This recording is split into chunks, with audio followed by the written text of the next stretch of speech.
Sidelines with Rob Browne. Talk sporty to me.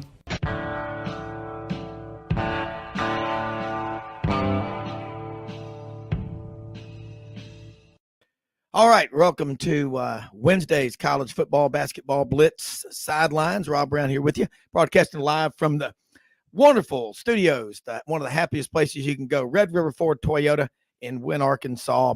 And we are, as we are every Saturday, well, they go Monday through Saturday, open 9 a.m. to 6 p.m.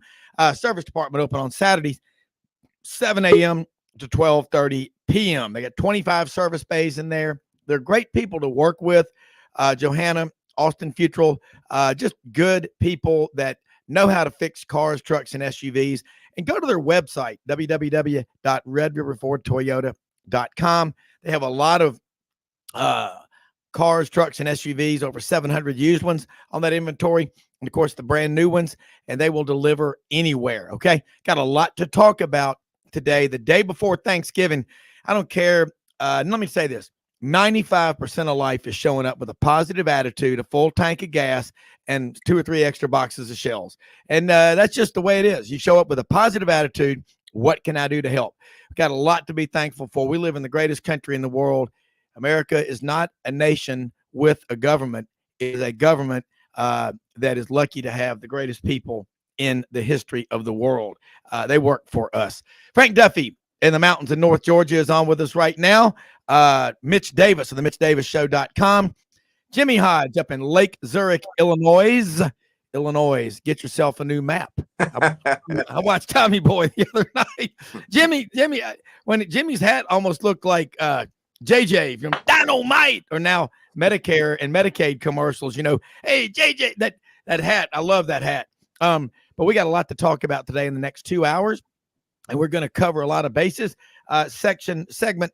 We've got Mitch Davis, Frank Duffy, Connor O'Gara, Saturday Down South. Love having the great Irishman from Orlando, Connor O'Gara, on with us in the second hour. And then the fireman, he's up there in the fire tower. He's searching. Jimmy, Mitch, Frank, hold up. We have smoke. Let's deploy the assets. Gordon Ford will join us from the Commerce Bank of Beverly Hills, where he is doing his. And he might be seeing some smoke today. He might. Hey, yeah, yes. When the white smoke comes out of Sanford Hall at Auburn Friday or Saturday for a new coach, we will know. But there's some nervous friends of mine over in Oxford. Oh, man. I mean, you talk about more nervous than a long-tailed cat in a room full of rocking chairs, as they say in the country. Let's get cranked up, man. Mitch, never one to hold back on an opinion. I love it, man. I mean, Mitch is getting better and better, and he's not afraid to tell you what he thinks. Mitch, before we go anywhere else, let's kind of rewind real quick. You know, you grew up, you're a Kentucky guy. You cover Ole Miss. You cover Mississippi State. You're getting married into all that. But you know Kentucky. You know Memphis. Kentucky at 6-5 right now. Will Levis has not had the year that he hoped he would. It's not what other people said. It's the year he hoped that he had. And let's get your take real quick. I got a lot to cover. Start with the Kentucky Wildcats at 6-5, getting ready to play Louisville.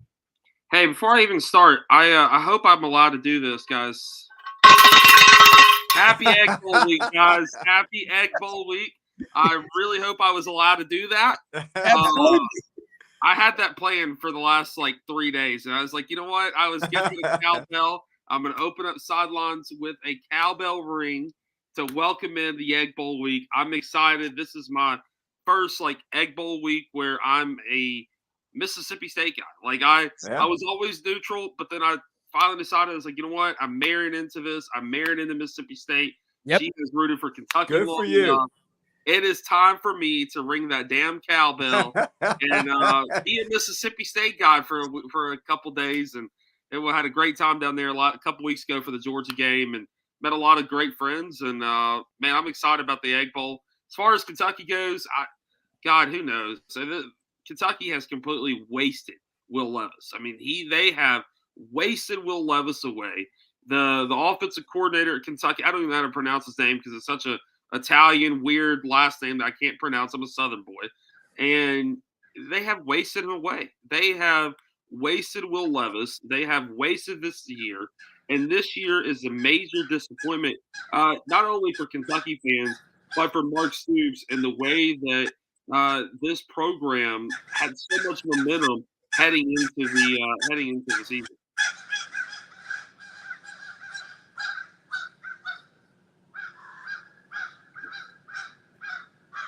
Frank, can you hear those crows in the background, Frank? That's exactly what I was going to say. I tried to mute myself, but I had a big old murder of crows just fly over. There you go. That tells you right there that Frank is a well-read, literate, educated man. Jimmy knows it, but Mitch, do you know what you call a large group of crows? Oh, Lord. Trying to think what. A murder of crows. That's Frank said. Right, Frank in the square right above you here on Sidelines. I'm going to be giving my LSU degree a bad name. I keep coming up with that sort of stuff. Yeah, and that's also, Mitch, you and Frank are both bourbon connoisseurs. Yes, sir. Many a time, if you've ever been to an open bar party or bring your own, everybody brings something, the bourbon or whiskey du jour at most of those parties is Old Crow. That's some good stuff, folks. Old Crow. All right, Mitch, let's get back on track. It's like me, man, ADD and OCD. I forgot what we were talking about. Kentucky. That's right. Mitch, I'm just happy I didn't take a shot. I know. There's something coming over. Yeah, I mean, those crows they're loud. It is duck season, It too is. much bourbon, you get confused. Mitch, people always say, as a crow flies, I mean, have you ever seen a crow fly? They don't fly straight. They meander like Otis Campbell walking down Main Street in Mayberry. But let's get back to that Kentucky situation there, Mitch. Having a little bit of fun here, chicanery and tomfoolery here with Mitch Davis. But, man, Kentucky – twice in the last 4 years, they've won 10 games. Talent-wise, is this team as good as those other teams? Is that maybe why you're so disappointed? Yes. There's no doubt about it. This Kentucky team, we saw it in the earlier season. I get it was against lesser opponents, but we saw a dominating Kentucky team. This defense is one of the best defenses on paper in the SEC. I mean, they're top 5 in every class. Forced turnovers, tackles for loss. This Kentucky defense is elite. You saw them hold Georgia to 16 points last week or 19 points, whatever it was. 16, yeah 16 points. And the only outlier was Tennessee, but at that current time, nobody was stopping that Tennessee offense. Nobody was stopping that Tennessee train. That's what's so frustrating about this is Mark Stoops keeps getting offensive coordinators wrong. The only offensive coordinator that he has gotten right in his 10 years at Kentucky was Liam Cohen, who was there last year, who left to go back to the NFL. That was the only offensive coordinator hire that Mark Stoops has done successfully. And that was a big loss for y'all.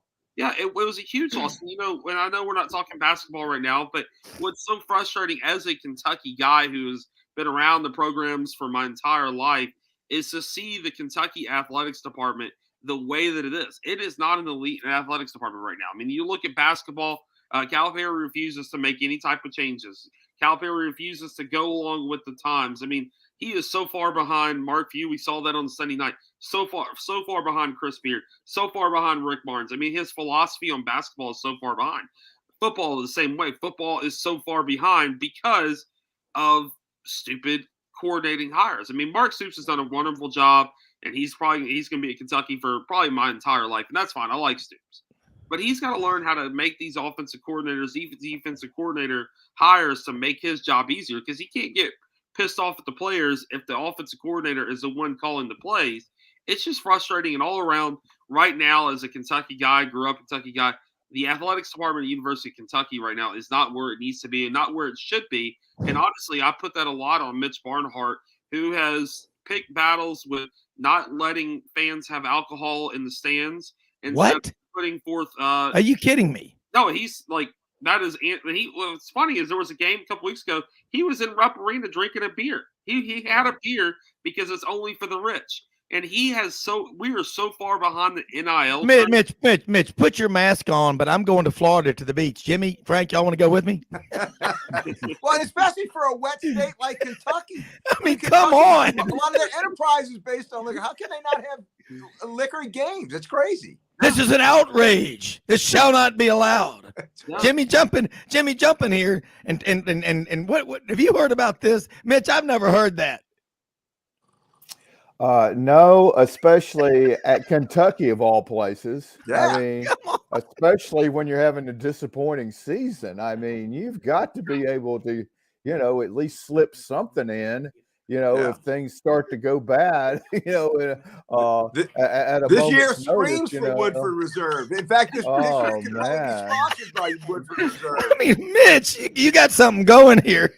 Like, it's on. I'll find the art. I'll tweet it out later. It's from Kentucky Sports Radio. Literally, Kentucky athletics is allowing the elite to have the alcohol, but the everyday fans, we're not allowed to have the alcohol. That's we crazy. Sneak it in, but which also causes more problems because people sneak in their bourbon and they drink in excess, rather than spending $15 for a single Maker's Mark and Coke or something like that. It just, and Kentucky is so far behind the NIL. I think Stoops made an interesting comment this week when talking about the Louisville game. He said, in this offseason, I'm going to have to recruit my guys because Kentucky athletics is so far behind the 8 ball at NIL. I mean, you look at Auburn, you look at LSU, you look at Ole Miss, Mississippi State. All of those places have, the Grove Collective, the Bulldog Collective, the Auburn, whatever. I think Auburn's is the On to victory. Yeah, the Auburn Victor. That. The LSU's got theirs. Everybody else have some kind of collective. And I get it. Rob doesn't like it. I get it. But right now, you got to play the game. You better be playing the game. Yeah. And Kentucky's not doing that. Kentucky and Vanderbilt are the only 2 SEC schools that don't have some kind of collective bargaining thing to help these student athletes, and it's just infuriating at this point. It's like the old saying: whether you're the cheetah or the gazelle. Come sun up on the Serengeti, you better be moving. No. You got to be involved with it. Whether you believe it or not, you better be in it. Can I say this real quick? I want to come down to an LSU game with Mr. Frank Duffy. Come on. I think, does Mississippi State play down there next year? No. It's in Starkville next year. This year. I'll host you in Starkville this year. Okay, you got I'll host you in Starkville next year. I'm coming down to home and home with the LSU boys. Hey, Frank. Mitch is a bourbon connoisseur, and Mitch at the Auburn LSU game, Doug Dean and Frank and I were running around campus, and it was wild. Frank had his bottle of Woodford Reserve with him, and that is the bourbon du jour that people will bring when you invite them duck hunting or over to your house. They come to visit. They'll bring Woodford Reserve. Sometimes they'll bring Old Crow. Well, you never show up when Doug Dean invites you to his lake house on Lake Martin, this beautiful lake house. You got to show up with something. So not only did I show up with the Woodford Reserve, I showed up with all my gumbo makings. Yes. So there's nothing better than stirring a good roux while drinking a Woodford Reserve over 3 big cubes. Yep. And I'm telling you what, that Woodford Reserve, it was like the torches, back in Egypt. The oil lamp, the lamp oil was like draining, but it made it all the way through the weekend. I don't know how. But the best part was taking a picture with Senator Tommy Tuberville with Rob, and we're sitting there, and Audrey was with us, and we're there with Tuberville, and there I am taking a picture with my bottle of Woodford Reserve, like right over Tuberville's shoulder. How security allowed that to happen, an LSU guy get that close, is shocking to me. I think you and I would be best friends. I think me and Frank Duffy need to hang out here, and we'll have Jimmy, we'll have Rob, but Frank, come on, need to link up. We'll have a lot of fun. We'll get Jimmy down, and we'll do it right, man. Let's do it. It is fun, man. I mean, and Jimmy, look, you'll hear what Mitch is saying about Kentucky and NIL. Even Missouri's getting after it. But why do you think Kentucky, Jimmy, is staying out of it per se? I mean, they have money. Well, I don't know what their football situation is, but it was well publicized, and I know this is something that Mitch would not like to hear, but when they were referring to that St. Peter's upset of Kentucky in the NCAA tournament, they were talking about how Galloway, who is now the Seton Hall head coach, as St. Peter's head coach, was making $200,000 a year, and there were at least, I think, 8 Kentucky basketball players that had NIL deals that were worth more than that. So maybe they're just slacking off in football, but every school in the SEC from a football NIL standpoint complains about their NIL deals. They think everybody else's is better than theirs. And I don't really know what's true, but I know that there are a lot of players right now that are living a lot more, let's say, material lives than they had in the past until NIL came into being a year and a half ago. But that's going to be a work in progress, but it's not going away either. But I think the NCAA, slowly but surely, they are starting to come up with guidelines to at least make some kind of attempt to keep this thing from getting out of hand. I don't know how many more $8 million quarterbacks we're going to have, like this a kid from California that's going to be coming to Tennessee next year. Yeah. Jimmy, can I speak to one thing with you? One of the groups that gets very little NIL money, and I'm sure it's the same way at Kentucky, was the group that I thought is why Kentucky played so well last year. And that was their offensive line. Again, NIL not involved in that. But their offensive line played so well. In fact, I was sitting there. I went to Keeneland for a couple of days, went to the LSU-Kentucky game last year, which was right. In fact, I was sitting right 4 rows up from the LSU bench, and I saw the steam coming off of Scott Woodward's brow, staring Coach Ogeron down on how poorly we played against Kentucky's offensive line. Kentucky's offensive line moved our defensive line up and down the field. And that's what you're not getting this year. Jimmy, speak to what you've seen on the drop-off of that offensive line. Hold those thoughts, because we're going to come back, because that's what I want to ask Mitch as well, because in the first game against Miami of Ohio, Mitch, Kentucky only ran for like 53 yards. And that left side of the offensive line was a problem then. That to me was the canary in the coal mine. And in Kentucky, coal mines are a big deal. We'll be right back.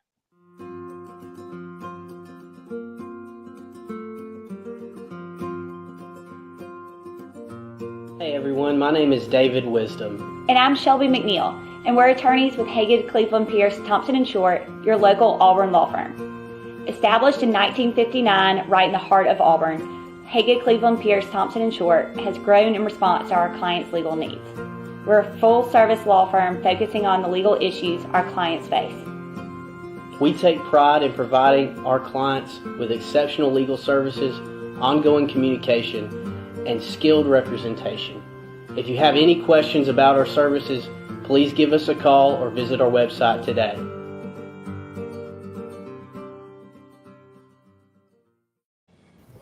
All right, Jimmy Hodge, Frank Duffy with the Counting Crows in the background. I love that. And Mitch Davis. Mitch, let's get down to the nuts and bolts of the Kentucky offensive line. And do you think Chris Rodriguez, he screwed up, he got in trouble, he missed a bunch, they didn't really develop any rhythm or chemistry? Yeah. And that to me hurt Kentucky more than people are admitting, and they've never been able to really get back on track. Mitch, give us your version of those events and how much you think they've hurt them. Yeah, so Rob, you and I have talked about this, and I'm sure, Frank, you've heard, Jimmy's heard. Everybody, all the college students that go work for a job, they're going to lie about their time. And that's really what that Chris Rodriguez thing did. It hurt Kentucky, yes. But what I think would hurt Kentucky the most in that offseason was Calipari's comments saying that Kentucky was a quote-unquote basketball school. I mean, made no sense. I don't get it. I understand that we're Calipari, Kentucky's always known for basketball, blah, blah, blah. But at the end of the day, football pays the bills. Football pays for Calipari to have those big contracts. And Calipari has not done anything in the last 7 years as head coach at University of Kentucky. It's really, truly not done anything since 2015. And he sat there and crapped on the football program after all the success, after back-to-back 10-win seasons, 5, 6, 7 straight bowl games, all the success against Louisville, all the success against other teams in the SEC, whether it be Florida, obviously our win over LSU a couple of years ago. I mean, all the success. It's just petty. Yeah, it just completely just derailed it. And that's where a lot of the frustration comes from with Kentucky fans is when we look back on this season and we look back on, can we pinpoint where this season went wrong? It was before this season even took off 2 weeks prior. when Calipari was down in the Bahamas drinking Mai Tais and calling Kentucky a basketball school. It was unbelievable. And honestly, Matt Jones talked about Kentucky Sports Radio. Yeah. This is always going to hurt us. This is always going to linger over our heads now, because now the perception is Kentucky's just a basketball school, even though Kentucky basketball has been terrible the last 5 to 7 years. Certainly not to y'all standards. Yeah. Exactly. I mean, That's most standards, but not to Kentucky standards. Correct. But that's a great take, Mitch. I think you did a great job right there. And again, the best advice I've heard from a very successful man, one of the top people, Mr. Woodruff over in Atlanta, Frank, the Coca-Cola people, told my friend Vince Thompson with Melt Atlanta. He said, Vince, when he first started that business 22 years ago, and they're sports branding and marketing, and they do the Final Four, they do you name it, they do the events. He said, Vince, you'll have all the success in the world, anything you can imagine. If you work hard, it'll all come to you, as long as you don't mind who gets the credit. You'll know at the end of the day, when you put your head on the pillow, what you've done. It's like these people that constantly got to tell you what they've done. I don't really give a damn. Okay. Just do it. I mean, and it's like, I remember, like saying, look what I did. That's not what it's about. And that's what Calipari did. And he did a lot of, he did damage. And Mark Stoops has worked. I'll tell you right now, Mark Stoops worked way harder for the University of Kentucky. Winningest coach in Kentucky history. Yeah, he's worked way harder for Kentucky than John Calipari has. John Calipari invites these one-and-doners to come in there, and I'm sorry, but they're not vested in Kentucky, not like those football players are. Hey, when you catch Rupp, you can start talking. Yeah. And the thing about it is, Calipari, you guys all know this, is he's from up north. He's from, up in New York, New Jersey. He doesn't understand down here in the South. And, I've made this argument to my Kentucky family. I said, down here in the South, and I think this is why I click so well with Mississippi State fans, is it's about football. Down here in the South, in the true South, this is why I want to move to the state of Mississippi and, go live near my in-laws, is because it's about football. At the JUCO ranks, I'm going next Sunday to cover Northwest, play Iowa Westland in the semifinals. In Senatobia? Where are you going? Senatobia. Okay, yeah. Now, Senatobia, my friend Alan Calicott, who's a patron of Sidelines, the mayor for a long time. He's had the Calicott Insurance Agency for over 110 years down there. Took me on a tour about 3 or 4 years ago of Senatobia that I'd never seen before. Man, Northwest is an engine, Mitch. You need to get that tour. That's a big deal down there. Oh, it's awesome. And I'm sure all you guys follow me on social media. I'm down there every Thursday night for JUCO. Somebody's getting a phone call. I think Who's that? Getting a call from President Trump or something there. All right, class, let's turn off our ringers now. That's what's so special about college football down there, and football in general, is, and then the couple weeks ago, for October 1st, when Kentucky played Ole Miss, I went to Tupelo High School with a group of my friends to go watch Tupelo play Oxford High. And that environment was awesome. They had a big old dude. His nickname is Kool-Aid. All right, this Kool-Aid is about 6'8", 320 pounds. He's being recruited by every SEC school imaginable. With all the big names, Auburn, Alabama, LSU's. This guy is legit. That's what, to me, and this is what I try to family is, college football down here, football down here, it really does just mean more. It means more to the LSU people. It means more to Mississippi State, Ole Miss, and down the line you go. Now, Jimmy, on the other hand, is more of a fan of the arts. He sometimes watches football. Jimmy, you agree with what Mitch just said? Jimmy's a patron of the symphony. Jimmy's up late on Saturday night, long after we've all gone to bed. He's watching that Big West game. Weber State, Wyoming. That's right. Jimmy's forgotten more than we know. I'm going to reply to Frank's question. He asked me 10 minutes ago regarding the Kentucky problems in their offensive line and their offense in general. And again, when you're at a program like Kentucky and you're in Mark Stoops' shoes, anytime you have to replace coaches, you cannot make a mistake. And Liam Cohen was a fantastic offensive coordinator, and the results and the kind of season Will Levis had indicated that. I mean, Todd McShay had him rated at the beginning of the season as the number 2 best NFL-ready quarterback. And now with Scangarello in there, it's just been a disaster. There's no way to tiptoe around the tulips. Their offense has just taken 2 or 3 steps backwards. And then with the offensive line, now granted, they lost 2 players to the NFL draft, but Alabama snatched Eric Walford. And, Zach Sensor, I believe, is the new offensive line coach, but the drop-off there has been significant. But I think despite all that, not having Rodriguez the first 4 games, the Ole Miss game is what took the air out of Kentucky because they outplayed Ole Miss all day long. But at the same time, Levis himself made a couple of mistakes that a veteran quarterback of his skill set should not have made. He held the ball too long on that safety he took. And then at the end of the game, when they were in their hurry-up offense, now granted, Kentucky huddles every play. They're not used to running that, but they threw what appeared to be the game-winning touchdown pass, but Levis did not allow his slot man to get set for 1 second in that multi-receiver formation, and the touchdown pass got called back. And then once again, he held the ball too long. He gets sacked, fumbled. Ole Miss wins the game. Kentucky has not been the same since. My big bet the weekend that we played Alabama, that LSU played Alabama, my big bet that weekend was Kentucky over Missouri. And when I tell you, I was lucky. I covered that by a 0.5 point. Kentucky should have blown Missouri out. They had so many chances to put that game away. And the Kentucky last year would have done it.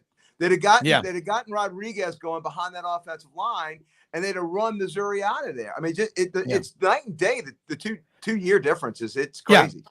Mitch, I know you've got to get on here in a few minutes, but close us out with your take now on this Egg Bowl coming up Thursday night. And there are rumors that Lane Kiffin, is maybe going to, he's looking at other jobs at schools. I don't know how much of that to believe, and a lot of it's misinformation, counterintelligence coming out. But what do you think is going to happen Thursday night? They got to play a football game. And those are 2 schools that hate each other's guts. That's a nasty game. Yeah, there's respect between Auburn and Alabama. You'll never see a fight on that field. You might see one in the stands or at a trailer park, but you will never see one, on the field between Auburn and Alabama. Hostility on a Thanksgiving night and a third helping of pecan pie go down easy. I love the Delta landed gentry meet the hill people of Mississippi, Mitch. You never you're going to be right in the middle of it. Leg and go full, kick hound in the end zone. You never All right, know. Mitch, give us your Gordon Solich take. All right, wrestling here. Well, you got Daddy's money versus the normal common folk. I'm taking Mississippi State. I'm going to ring this one more time today. Let's go, baby.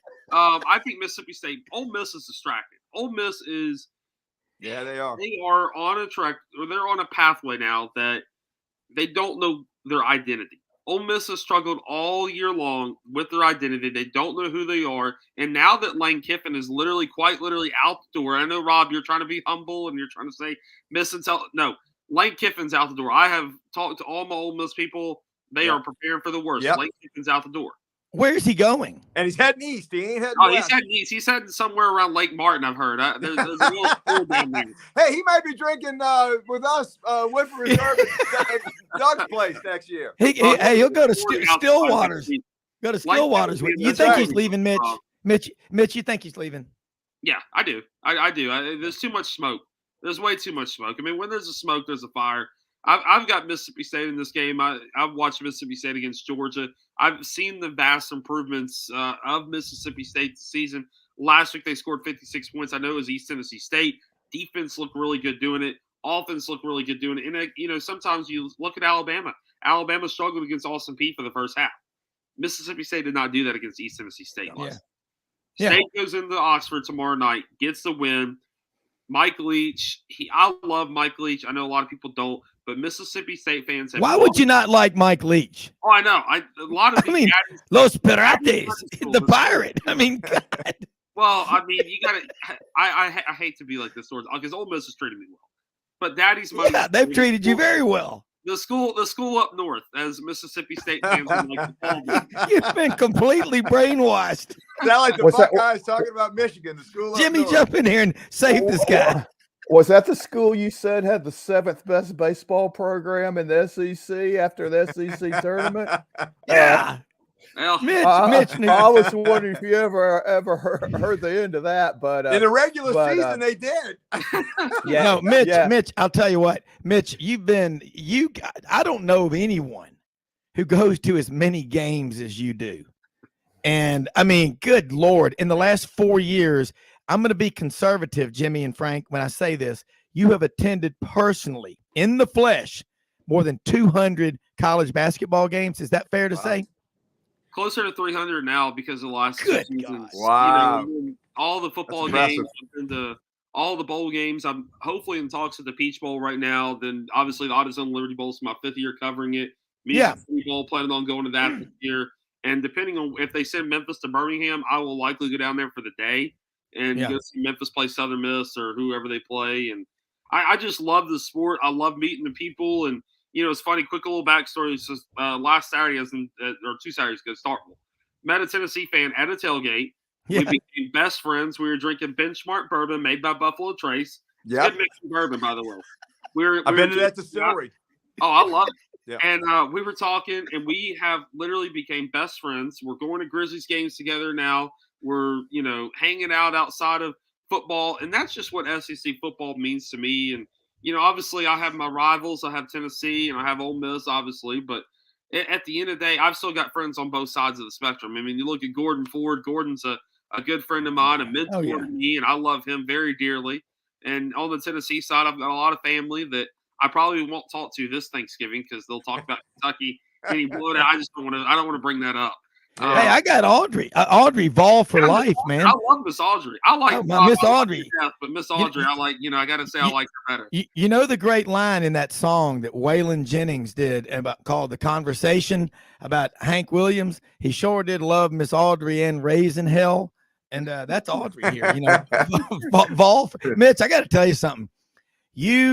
You're fun to have on here. Jimmy's giving you a hard time about that pick. We're going to, and you know that when you come on here, we're all going to go at each other, but it's fun. It's fun. Ole Miss would do what they did. Nobody. Frank, you can probably attest to that. There is not a person on this face of the earth that thought Ole Miss was going to win that national championship. I didn't think they should have been. I didn't think they should have been in the tournament. No. Yeah. I thought LSU was going to get. They were about to fire Bianco. Right? I mean, that was a crazy thing. I mean, they had picked out that in Oxford they got him a pine box, and no one ever leaves Oxford except in a pine box. I mean, I'll tell you, Mitch, you talk about the center of the universe for baseball, college baseball. It is the state of Mississippi. Yeah.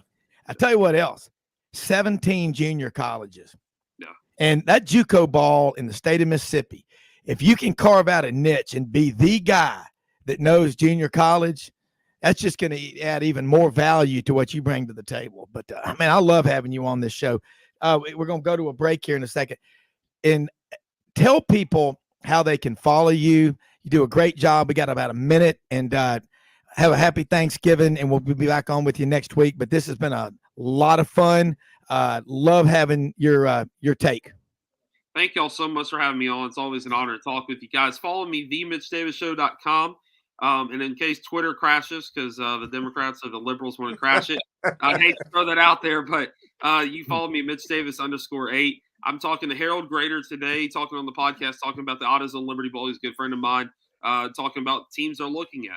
Then next week, we've got Scott Ramsey from the Music City Bowl and a couple other big-name guests. We're also going to be talking, hopefully, with somebody out of Auburn. Not just Rob, but one of the power brokers at Auburn. We're trying to work on that to talk about Lane Kiffin's hiring at Auburn. So yeah, it's a lot of fun. I'm really looking forward to it. Y'all have a happy Thanksgiving, and I'll say this: Hail State to y'all. And, One more ring. Let's go, baby. I'll holler at y'all. Y'all have a good Thanksgiving. Happy You Thanksgiving, do too. Mitch. Happy Thanksgiving. That is a lot of fun. And I'll tell you what, all this constant, you when you go back and forth, you learn a lot. You better be quick on your feet. And tomorrow, Elvis always loved Thanksgiving because that meant a lot of people getting together. And people getting together meant eating. And Elvis would say, "Why don't you hand me the salt shaker? Just unscrew the top." And oh yeah, there we go. We'll talk more on Sidelines right after this quick commercial break. Hey y'all, it's Ainsley from Hewlett & Dunn, just coming to let you know about our new collection of boots. It's going to be our dress boots. They're the Horsepower collection, and they're genuine exotic leathers and really comfortable. Comes in all different sizes and patterns, so come check them out.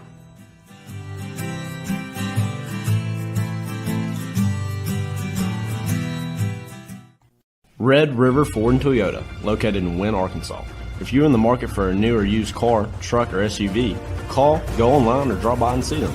Located 45 minutes from Memphis, go off the 4-city exit on I-40 and go north about 15 minutes on Highway 1. Easy to work with and still believe in customer service. If you live out of town, they will deliver your vehicle to you. RedRiverFordToyota.com. Just see what they can do. Strengthen your seed zone this spring with quality tillage equipment from House Industries. Located in Cherry Valley, Arkansas, House Industries specializes in manufacturing superior equipment that will minimize your downtime and keep you working in the field. To ensure the highest quality control, all design, fabrication, and testing takes place in a 99,000 square foot manufacturing facility located right here in the heart of the Delta. Locate your nearest House equipment dealer online at houseindustriesinc.com. House Industries, breaking ground. Sidelines with Rob Browne. Talk sporty to me.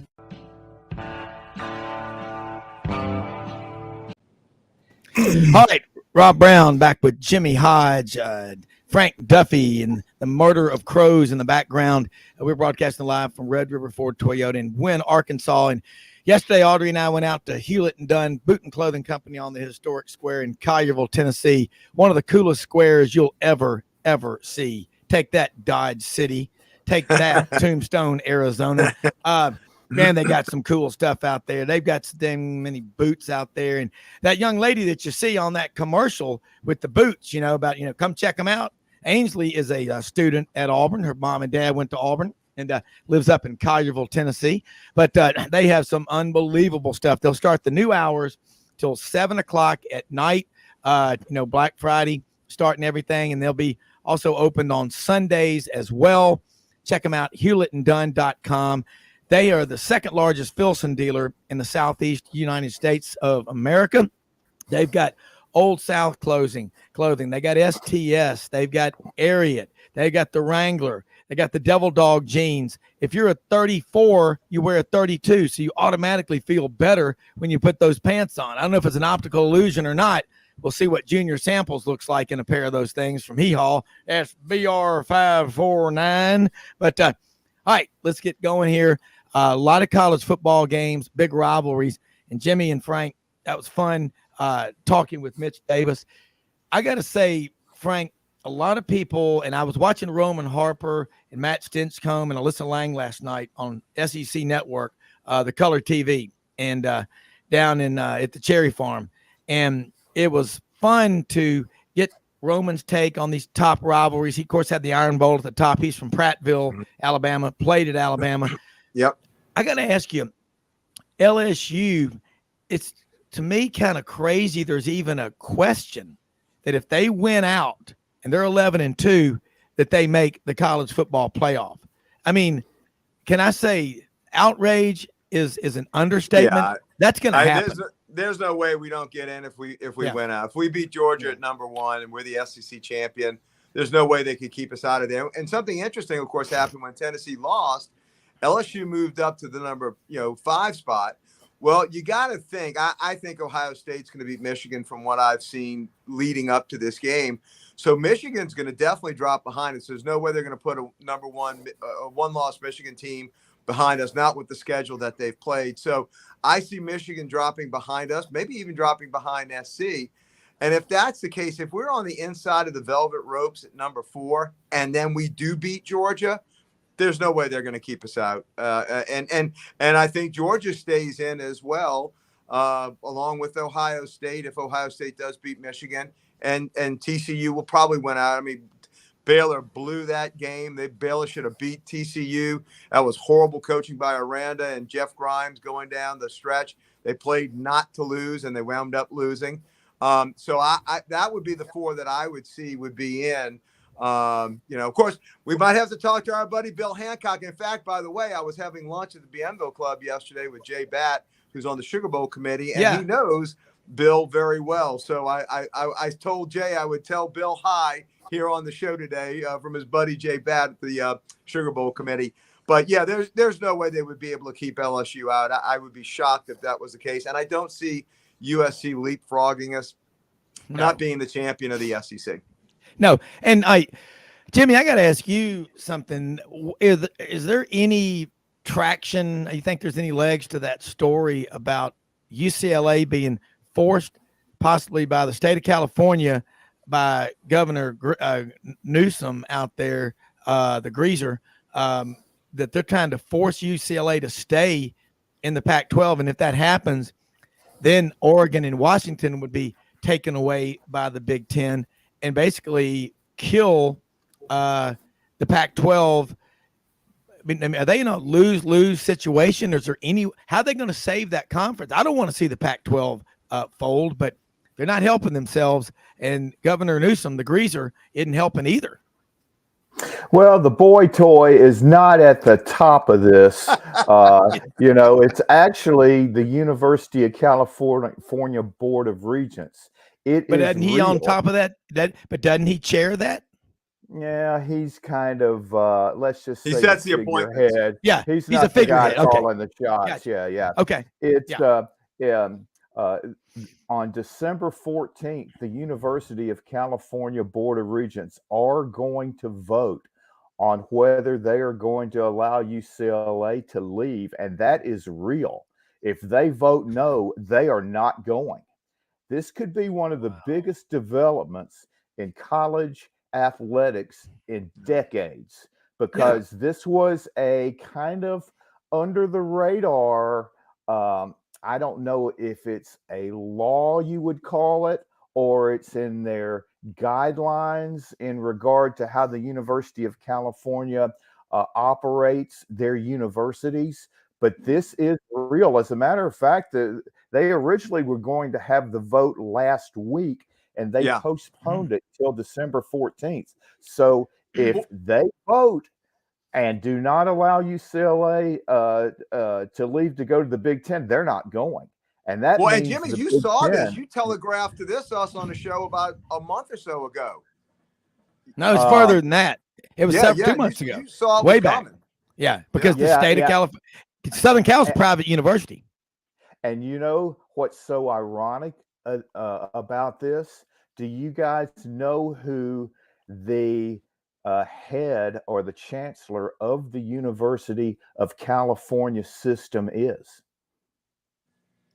It's Michael Sherman, former Ohio State president, who stood down Urban Meyer during the Zach Taylor situation. And if you will remember that day, Urban Meyer came to the Board of Trustees meeting he was upset about having to miss the first 4 games, being suspended from coaching, and Ryan Day was the interim coach those 4 weeks.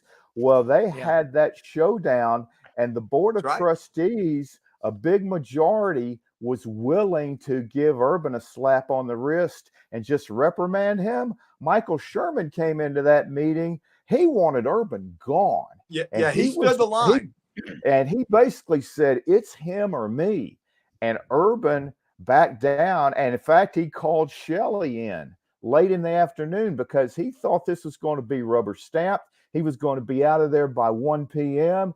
Instead, he called Shirley to come in and with Urban's representation late in the afternoon, and they went toe-to-toe, and Urban backed down. And at that point in time, Urban knew that was going to be his last year at Ohio State. Yeah, his days were numbered. The days of him running roughshod and doing whatever he wanted were over. Yeah. Well, now you get into, as I said, University of Southern California. As a lot of people call it, the University of Spoiled Children. 30,000 plus students, right there, surrounded by Watts. It's a gated, armed, like a fortress there. Compound. And really, they don't really. This is weird. And what gets me, guys, is we talked about George Kliavkoff coming from Las Vegas from the entertainment industry to be the commissioner of the Pac-12. The difference in the Pac-12 and the SEC starts with this. The Pac-12, until this past year, was paying $8 million a year for the lease of their headquarters in San Francisco. Yeah. I think now they're going to more remote. The Southeastern Conference in the city of Birmingham, the Magic City, I've never seen a city that gets on board and everybody, Auburn, Alabama fans, everybody, UAB, rows in the same direction like Birmingham. You know what they charge the Southeastern Conference headquarters for the lease of that property in downtown Birmingham every year? Pay up, $1. Mortimer.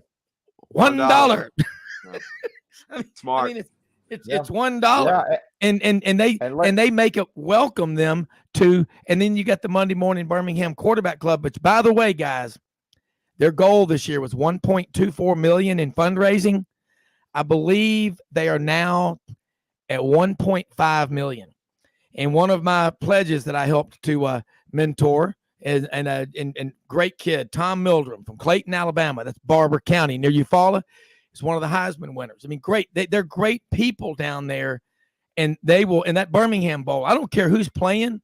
You're celebrating college football. Yeah. But Jimmy and Frank, how about that, man? How and you think the Southeastern Conference doesn't give back to Birmingham way more than $1? Oh, no doubt. I mean, look at the commerce it brings in. Yeah, I mean, and it will never be moved. It will. They talked about maybe bringing it to Atlanta. It'll be in Birmingham in perpetuity. Yeah, I mean, it's the parking alone. It makes it, a better deal. Right. And to add on to the embarrassment of how the Pac-12 used to be operated under Larry Scott, in addition to paying millions of dollars for that space in downtown San Francisco, Larry Scott paid $5 million a year to run the conference into the ground, which is exactly what he did. Yes. Pay up, Mortimer. $1. Exactly what he did.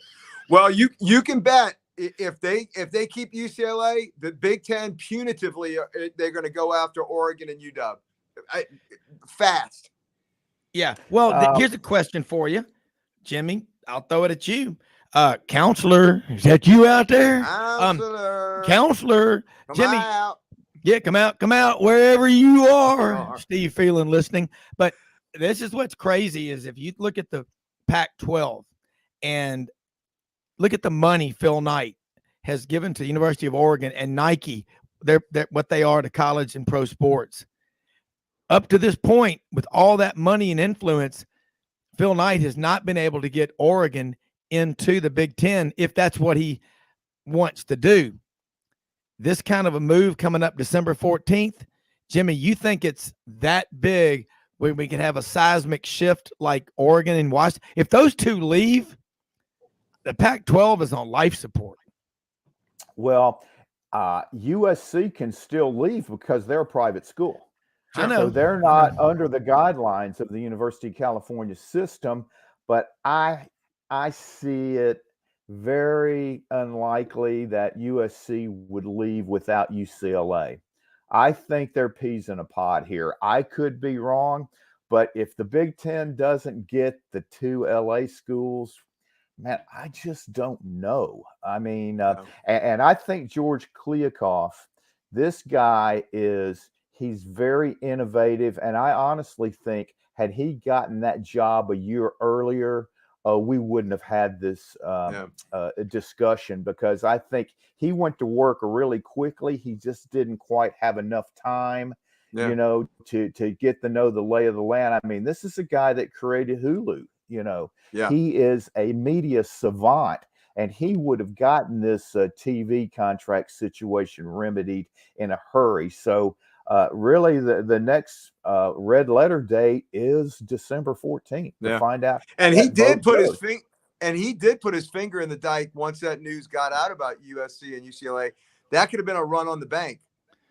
Yeah. Well, just like what blindsided Bob Bowlesby did last year, July 21st or 22nd at Media Days, when they announced Oklahoma and Texas had inquired about joining the SEC. You knew that was a done deal. They didn't say that without it being done.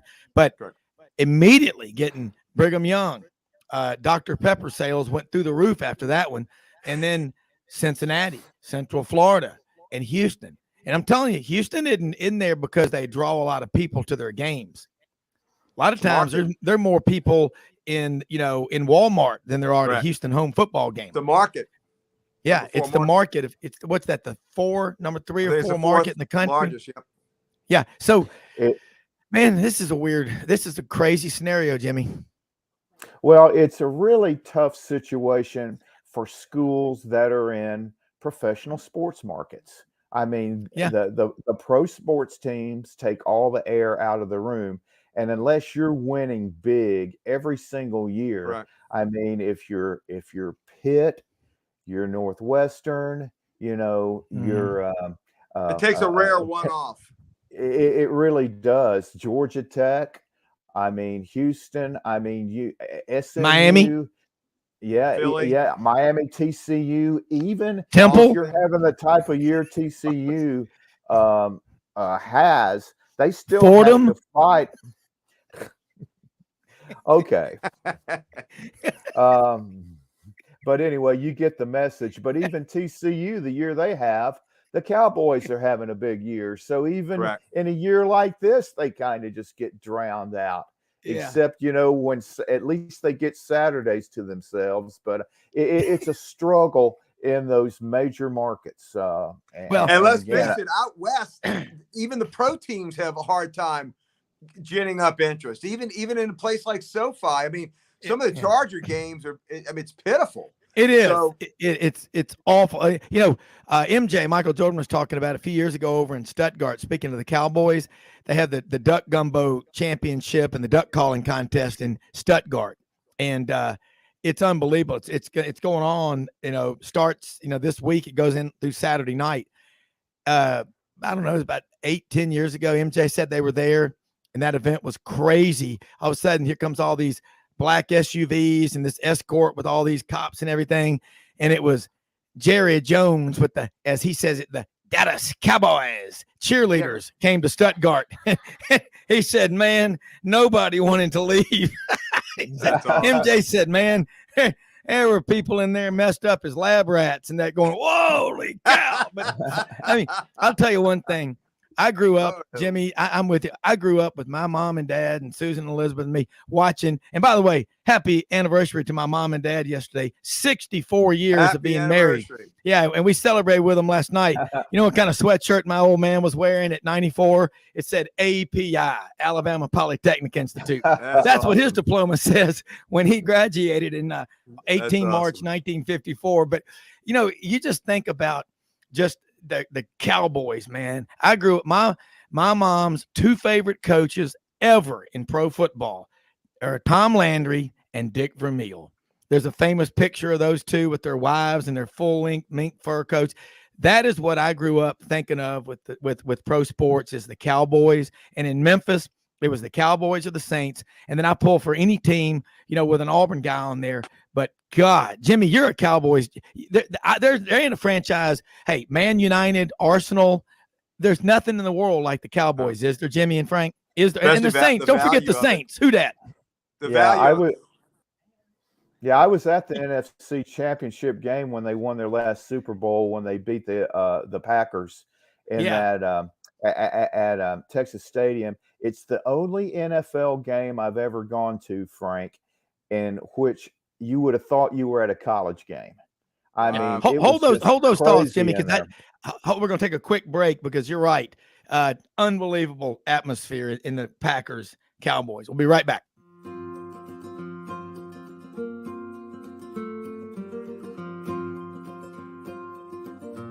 Hey everyone, my name is David Wisdom. And I'm Shelby McNeil. and we're attorneys with Haggard, Cleveland, Pierce, Thompson & Short, your local Auburn law firm. Established in 1959 right in the heart of Auburn, Haggard, Cleveland, Pierce, Thompson & Short has grown in response to our clients' legal needs. We're a full-service law firm focusing on the legal issues our clients face. We take pride in providing our clients with exceptional legal services, ongoing communication, and skilled representation. If you have any questions about our services, please give us a call or visit our website today.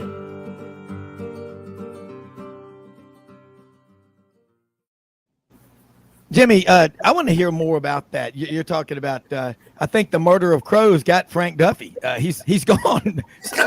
Sasquatch got him. Something. Frank will be back there momentarily. But happy birthday to Mallory. It is November 23rd. Happy birthday to Mallory. She graduated from University of Alabama. Supposed to have been in May of 2011. They had to push it to August, but got the baby on the way first week of December. Happy birthday, Em. So your mom is sitting right here next to me, just going, don't forget to talk about Mallory's birthday. So, and it'll be her birthday for 2 weeks, Jimmy. As you have a daughter, you know what it's like. For at least 2 weeks, it's all about, Olivia or Mallory or whoever. Now, Jimmy, you go back to that Packers-Cowboys game. Kind of expand on that, because I remember you and I were talking and texting nonstop in those NFL playoff games back last January. That's as good as it gets. I mean, that's like, being liquored up on the front porch and Robert Plant and Roger Daltrey and Mick Jagger just start jamming out there on your front porch with you. And you're just like, have all the free beer and Jack Daniels you want. You can't get much better than a Packers-Cowboys game on the frozen tundra of Lambeau Field. Frank Duffy marshaled his troops for the winning drive. But Jimmy, expand on that. I'm drinking way too much coffee this morning, but go ahead. I just had my coffee break. Yeah, that was the last Cowboys Super Bowl, and that NFC championship game was it was just a huge game because the Cowboys were going for their third Super Bowl in 4 years, and the 49ers had knocked them off, the year before. And when you go to an NFL game, even in a playoff game, it's a totally different setting, especially during the regular season. It's like another day at the office. The crowd is just kind of mingling. They're watching the game, but then they're talking about how many millions they have, and then about so-and-so. I hear that he's acquired 3 more Fortune 500, in Dallas with the Stetsons and the cowboy boots, and all that stuff. I mean, it's really, it isn't a lot different from what it's portrayed in some cases in regard to the Ewings, back in those days. Yes, but that's right. This game was totally different. I mean, everybody in the stadium was they were laser focused on the game. The crowd noise was unbelievable. And it was their last hurrah. They've only won one playoff game, I think, since. And it was a real experience. They had some battles, Jimmy. The Cowboys and the Niners had great battles going back to the catch, right? Back in the early '80s with Montana. Oh, sure, I Dwight Clark battles that they had. Hey, here's a good text from one of my fraternity brothers from the smartest city in Alabama, the Rocket City, Huntsville, Alabama. Ray Mooring. Anybody that has had a guy named Golden as a receiver has got to be great. and Jimmy, Richards. Golden Richards. Yeah. As y'all both know, in the 71 season, my mom and dad were out in Dallas for a meeting. And after the game, got to go down on the field in the locker room, got all 47 members of the Cowboys to sign 47 black and white glossy pictures. I'm talking Roger Staubach, Walt Garrison, Dwayne Thomas, Bob Lilly, Bob Hayes, Tom Landry. And they also autographed a football for me. They brought it home. And what did Rob Jr. here do? I played football in the street with my friends. And I mean, come on, man. What would that be worth on Craigslist today? I got to tell you, I was a big Cowboys fan before I was a Saints fan because the Saints didn't come in until 67, right? That's right. So I remember watching as a Cowboys fan, watching the game against Green Bay, the Ice Bowl, when Bart Starr went over, Forrest Gregg Jerry Kramer. Jerry Kramer and scored. And I to this day, man, I cried like a baby when Dallas lost that game. I remember that. I was 6 years old. I can remember it like it was yesterday. Yeah, I can too. Look, guys, let's switch gears now. Love having Connor O'Gara Saturday down south from down in Orlando. I know it's in the 20s up here in Memphis and the Delta in the Mid-South. You're down in Orlando where it's always warm, talking college football. And love seeing you on Paul Feinbaum show. Connor, you're all over putting out great work. You really, really put out quality stuff, and appreciate you taking time to join us the day before Thanksgiving. And let's talk some college football. And first off, what do you think is going to happen on that coaching search at two schools, Auburn and Georgia Tech, if you have any ideas on who might be the coach? I know there are a lot of names out there. Yeah, it's fascinating. I appreciate the kind words, by the way. Great to be here on this fabulous Wednesday. I still think all signs point to Lane for Auburn. I do. And I realize that we saw the Twitter thing that played out on Monday night. I just think it makes a lot of sense for him, given what Auburn is trying to do, which is win a national championship. They have their ducks in a row with the new facility, the $92 million facility that they just opened up, the NIL efforts that have been made on that side, and what could potentially be one of those 10-year fully guaranteed contracts that have become all the rage in college football. I think that gives him the stability that he's looking for to be able to go out and win a national championship. And I wonder if he's seen the writing on the wall at Ole Miss, and he said, you know what, maybe it's just not in the cards for me here, given the fact that he had both of his coordinators leave for other coordinator jobs after having the best regular season win total program history last year, and given where they're kind of at as a program and how difficult that climb still is just to get that talent in the door. So I do think it's Lane at Auburn. And then, Georgia Tech is fascinating because if they are able to look competitive against Georgia, Brent Key's going to have a really good argument to keep that job. And if you look at what they just did to Drake May, stunning UNC as a 3-touchdown underdog, he's making a really good case. I personally would like to see Jamie Chadwell. I think Jamie Chadwell would make a lot of sense there with the unique offense that he runs at Coastal Carolina. I think it's only a matter of time before he gets a Power 5 job, but because his system is so unique, there are only a certain amount of places that are willing to take that on, and that's why it's been a little bit delayed with him. But Georgia Tech obviously is no stranger to running a unique offensive system, and I think that would make a lot of sense there. Either that, Bill O'Brien would make a lot of sense to me to be able to see him take that job. Who knows if Alabama is going to want him back for year 3 as an offensive coordinator. So I think those are kind of the 3 names to keep in mind for Georgia Tech. Connor, switch gears now, looking at that. You're talking about Alabama. I was talking to one of my Alabama friends that knows that program. I think he's forgotten more than most every other Alabama fan I know does. Goes back with his family for a long, long time. He made a point to me the other day about Bill O'Brien. He said it'd probably been 20, maybe 25 years since he'd called an entire football game, offensive game. And then also the amount of turnover in the last 4 years. You can't continue to have 6 or 7 coaches leave and not feel it. And you've got a lot of guys on that staff that weren't there, long enough, hadn't been there long enough to know really what it's like at Alabama. You think that might be one of the problems for the fact that they've had 5 games go down to the last play, and they just don't seem like they're not, with all that talent, as dominant as people would like for them to be, especially their fan base? Yeah, I think that's, it's a fair point to bring up. And Nick Saban, for the first part of his run at Alabama, had Kirby Smart just right there with him the whole time and didn't have the same sort of offensive turnover that I think we're seeing now. And it's inevitable. When you're at a place like Alabama and you have that on your resume and you have worked alongside Nick Saban there, you're going to have a revolving door of assistants. That's just reality. To a certain extent, it means it means you're doing your job correctly. And Ohio State deals with that. I think we're seeing that. We're going to continue to see that at the high level. If you want to go to the NFL, Sean McVay deals with that all the time. And it's because obviously what that means. But does it have an impact on those players? I think it does to a certain extent, and having more continuity there would help. I think Alabama's offense would have been better if Steve Sarkisian was still there instead of not the head coach at Texas. But, you get opportunities like this and you move on. So it's a reality that Alabama has to deal with. It's just a hurdle that they have to try and clear. And we were just talking about Lane Kiffin. It can work in the opposite way. If you're kind of considered a stepping stone in a different way, then you could also have your assistants poach. So there's really no sort of remedy to be able to handle that. But Alabama, I think, has probably had to work against it a little bit more than others. Another one, Clemson, Dabo. They're just different than they were 3 or 4 years ago. Granted, you don't have Trevor Lawrence there anymore. They've tried to make DJ Uiagalelei. They missed on DJU. Yeah, and they keep trying to. Okay, he's going to get there. He's going to get there.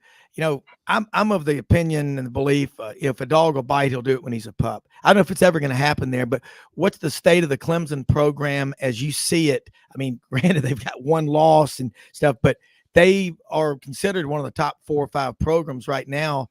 But it's just different than it has been.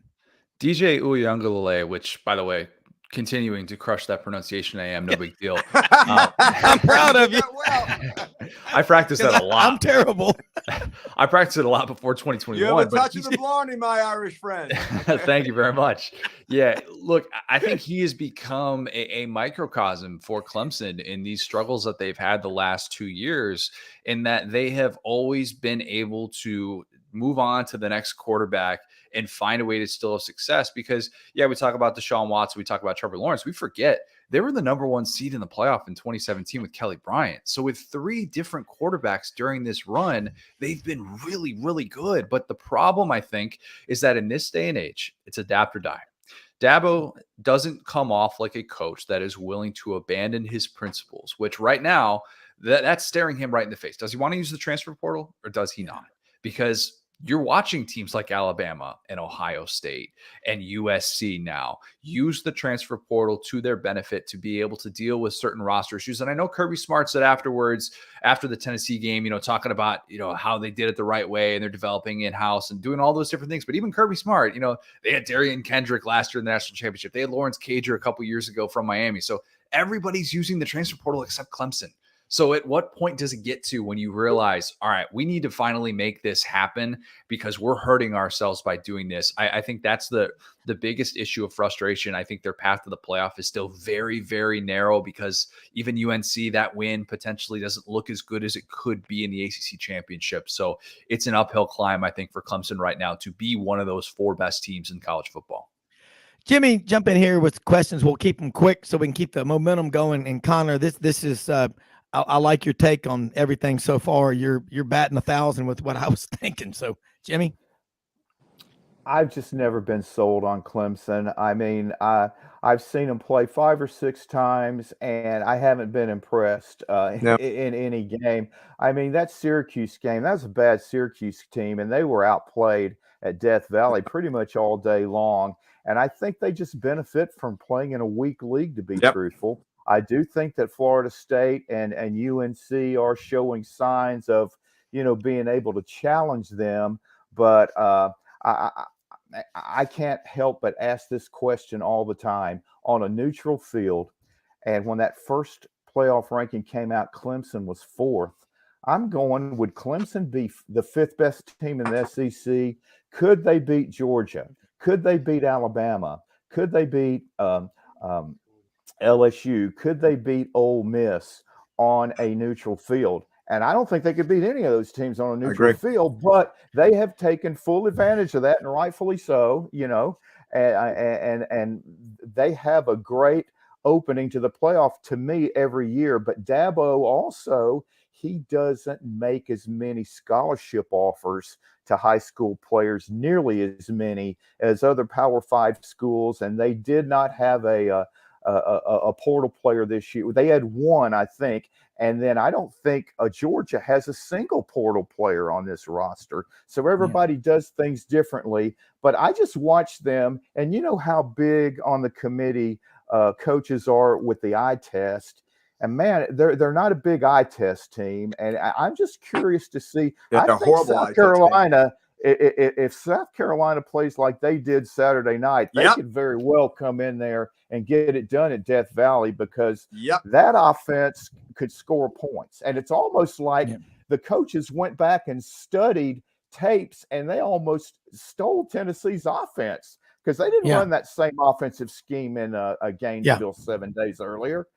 They had wide receivers all over the place. The Tennessee defenders were confused. Hey, we hadn't seen any of this stuff before. And they executed brilliantly, and Rattler looked like an NFL quarterback. Yeah, they better look out. Connor, that's a good take on it. Yeah, I think first of all, if South Carolina repeats that performance, if lightning strikes in the same place twice, I'll be amazed. I will be. I mean, look, I don't think they need that performance, though. They might not, but at the same time, Clemson's won 40 consecutive games at home. Last time they lost a home game was Pitt 2016 on that walk-off field goal. Pat Narduzzi's kicking his kicker on the mouth. I mean, it's been a long time. And think about it from South Carolina's perspective as well. Haven't beat Clemson in the playoff era. Last year, I thought it was set up pretty well with how they were playing down the stretch. And then that still ends up being a blowout loss in Columbia, a game at night that had a lot of anticipation. So, right now, Clemson still has South Carolina's number. Now, if they play like they did last week, I mean, there wasn't a team in college football that could beat that South Carolina offense, because they did everything right. They played essentially the perfect game. I don't think they can quite repeat that, but there's been a lot of angst about Marcus Satterfield, the offensive coordinator, and finally being able to use Spencer Rattler properly, finally being able to take those downfield shots to Juice Wells, to Josh Vann, for being able to actually dial up looks for DK Joyner, appropriate looks for him, and getting Jaheim Bell the ball in the passing game. What a crazy concept. They did all those things very well and played a perfect game, and I don't know if they can replicate that on the road against Clemson. Well, Connor, you talked about Dabo's principal stand. Okay, principal stands work, but not in a conference where you have no margin for error, right? You're not going to get the benefit of the doubt when you get that one loss. You're going to go to the back of the pack. Let me ask you a question about Lane. Let's go back to Lane, though. I think the reason that Lane's going to be announced as the Auburn coach, I think it's his ego. I think he wants to take on Saban. And like a young lion that would have a much better chance of taking on Saban, I think he smells a little weakness with Saban. And though they have this love-hate relationship, this almost infatuation on Twitter and on social media with him, I think he has an ego, and I think he wants to take down Saban. Can you speak to that on why he might turn east as opposed to maybe even a possibility out west, which I don't think he's going to A&M, but since that potential could be there, why does he take that turn to go to east, which I agree with you. I think he does. Connor, can you do this? I want to hear your answer, because this is going to be good, but we're going to take a quick break and come back, because that's a great question, because there's so many reasons why people think this may or may not happen, mainly why they think it will happen. But it's one of the more the question you just brought up, and you made a couple of points earlier, Connor, about you lose your two coordinators. DJ Durkin goes to Texas A&M, and Jeff Levy goes to Oklahoma. Lateral moves, you might, I don't know. I mean, but it is frustrating. But want to hear your answer to Frank's question. We're going to get it right after this quick break on Wednesday's Sidelines College Football Basketball Blitz.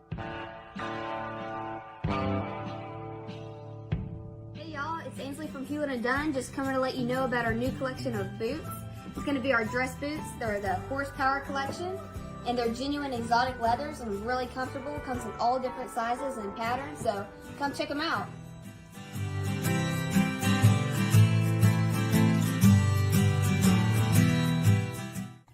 Red River Ford and Toyota, located in Wynne, Arkansas. If you're in the market for a new or used car, truck, or SUV, call, go online, or drop by and see them. Located 45 minutes from Memphis, go off the 4-city exit on I-40 and go north about 15 minutes on Highway 1. Easy to work with and still believe in customer service. If you live out of town, they will deliver your vehicle to you. RedRiverFordToyota.com. Just see what they can do.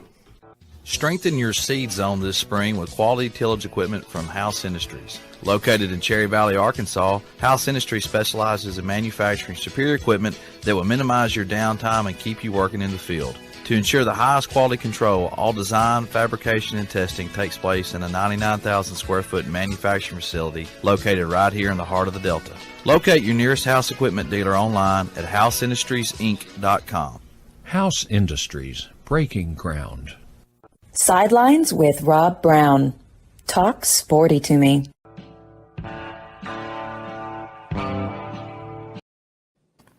All right, Connor, it's time now. I'm looking forward for your answer from Frank Duffy's question prior to the break, and looking forward to hearing this.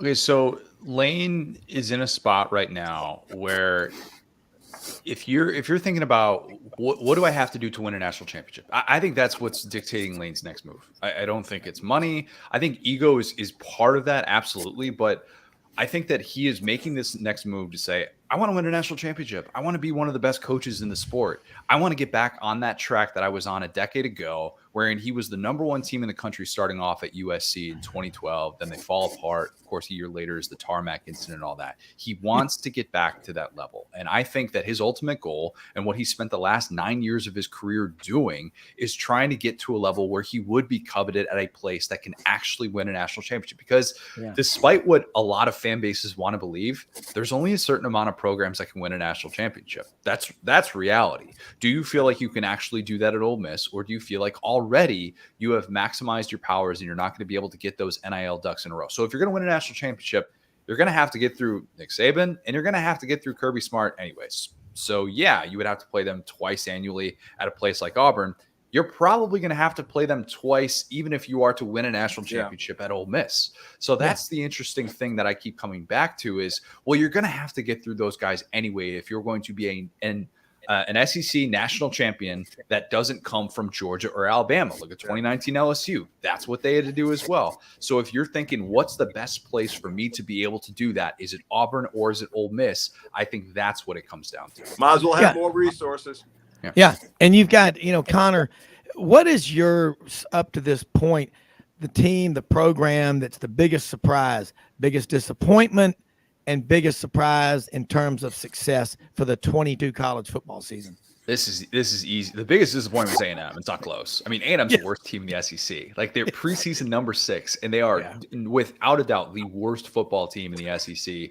And they're, in my opinion, going to get smoked by the team that's been the best surprise in the SEC, and that is LSU. I mean, even through that first 3 quarters against Florida State, if you had told anybody, oh, by the way, LSU is going to be going to an SEC championship. They're going to beat Alabama this year, and they're going to have a chance to earn a college football playoff berth if they can win the SEC championship. There's nobody that would have said that that's a realistic scenario. That would have been message board stuff, all right? We would have cut you off from any drinks that you were having later that night. The Jameson would have been cut off. No Irish car bombs. I mean, none of those. Yeah. Look, that I would have totally understood that. But to see the way that Brian Kelly has been able to kind of keep this roster together when it looked like there were certain points in which it could splinter. And we're talking about the future of Kayshon Boutte and what does it look like for this defense. They lost Mason Smith on the first series of the year, arguably their most talented player. And for them to be able to be in this position, it's a tip of the cap to Brian Kelly. He deserves National Coach of the Year recognition, in my opinion. Well, we had Ken Capps on the show with us last Friday, and he said he'd already turned in his vote for Coach of the Year, and that was Sonny Dykes. What he's done at TCU. So we're looking kind of going out there. I watched last night on SEC Network, Roman Harper, Matt Stinscombe, Alyssa Lang talking about the playoff. And Roman thinks if TCU continues to win, they're in. And then, of course, they asked if there's a path for Alabama to get in. It's a possibility. But how good is TCU from what you've seen? You're a lot like a neurosurgeon, Connor, the way you look at these games, you and Jimmy both. You're looking at it in ways that other people don't, but I think they're pretty good, even though they had a close game with Baylor. And Baylor's, I think, a pretty good team. I just think the Big 12 is way underrated as a conference this year. Yeah, I actually think the Big 12 is pretty good. They're not going to get the love for that because when you have all these teams that are this early in the process that have 3 losses, that's really tough because those wins don't even look as good. Even though the Big Ten's only got 3 teams in the top 25, they at least have, Michigan and Ohio State both have the Penn State win, so that's a little bit different. But I think TCU is just comfortable in this setting. And, we don't talk about it. We don't criticize it as much at the pro levels, but when there's playoff resumes to be dissected and it doesn't necessarily fit our preseason narrative. I mean, if LSU is not the most surprising team in the country, it's definitely TCU. Sonny Dykes has done a tremendous job. Watching them pull off that fire drill field goal at the end of the Baylor game was madness. And they've developed a habit for being able to do this. So it's incredible to watch. They deserve a lot of credit. I don't think they could win a playoff game. I don't think they're going to win out, despite the fact that I love watching the finishes that this team has had. They could be on upset alert this weekend against an Iowa State team that is essentially the 2021 Nebraska, what they were last year playing in all these close games. So they could be on upset alert this weekend. They could lose in the Big 12 championship. If they win out, they will get in, and they'll be a significant underdog in the first round. But, man, what a great story it's been to be able to watch Sonny Dykes and Max Duggan and what they have been able to do to come back in all of these games. TCU was fortunate that Baylor OC Jeff Grimes channeled his inner Les Miles and played very conservatively down the path. Yeah. Yeah, but Frank, with that being said, on that third down play, Shapen had his tight end wide open for the first down, and didn't he even didn't see even him. look I don't know how for he him. missed Yeah. him.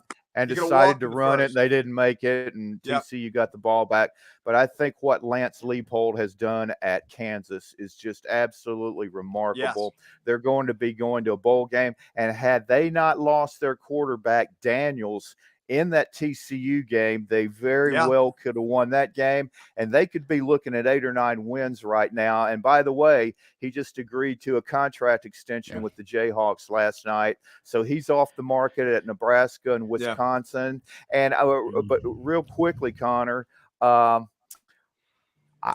really, when I look at A&M, first of all, do they keep Jimbo? I mean, in some cases, it sounds like a stupid question, but I've said to myself, there's 10 A&M alumni you could find in 15 minutes that would put $8.5 million up to get him out of there. You're only a tenth of the way there. Tap another well. Yeah, exactly. And for me, with Kiffin's history, I just don't know at Auburn if things just didn't go great right off the bat, if A&M wouldn't be a spot where he would maybe fit in a little better, because they've already given Jimbo 5 years with really not much progress at all. I think Kiffin in that kind of setting could really do some damage. I'm just curious about your thoughts on that.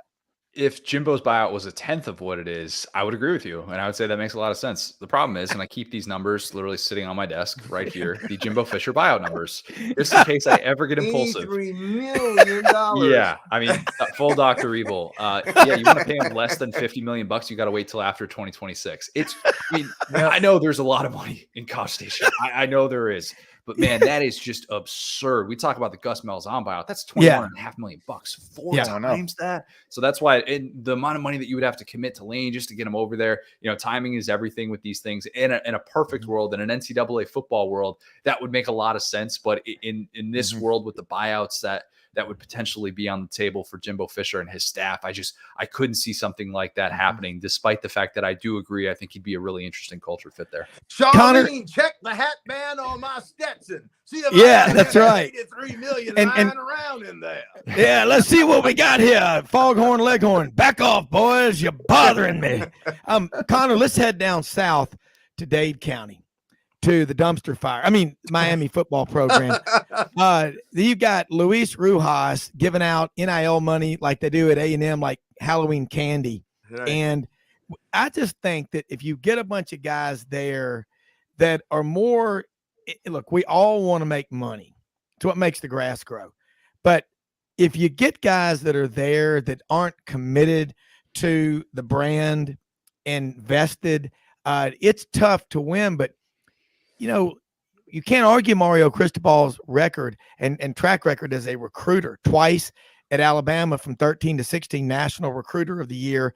He left Dan Lanning a full cupboard of talent and brought in Bo Nix with Kenny Dillingham, and they're doing great things at Oregon. But why the disaster? The 45-3 at home to Florida State. So your thoughts on what's going on at Miami and the job Mike Norvell in year 3 is doing in Tallahassee, to say as Gene Deckerhoff, voice of the Florida State Seminoles, Chief Osceola on Renegade comes out and he throws the spear at midfield, and Doak S. Campbell Stadium is alive on this Saturday night. Gene Decker. Isn't he a great announcer, Connor? Nailed it. Yeah. No, look, Florida State's in a really good spot. And if they beat Florida to end that little skid here, we're talking about a team that could very easily finish in the top 15. And Mike Norvell is definitely off the hot seat. And he's done a really good job of being able to turn things around. If they had a 3-game losing streak midseason, losing all these close games, and they could have splintered as well. But, this is going to sound like a non-take, but I think we rush to judgment a little bit too much with year one coaches, good and bad.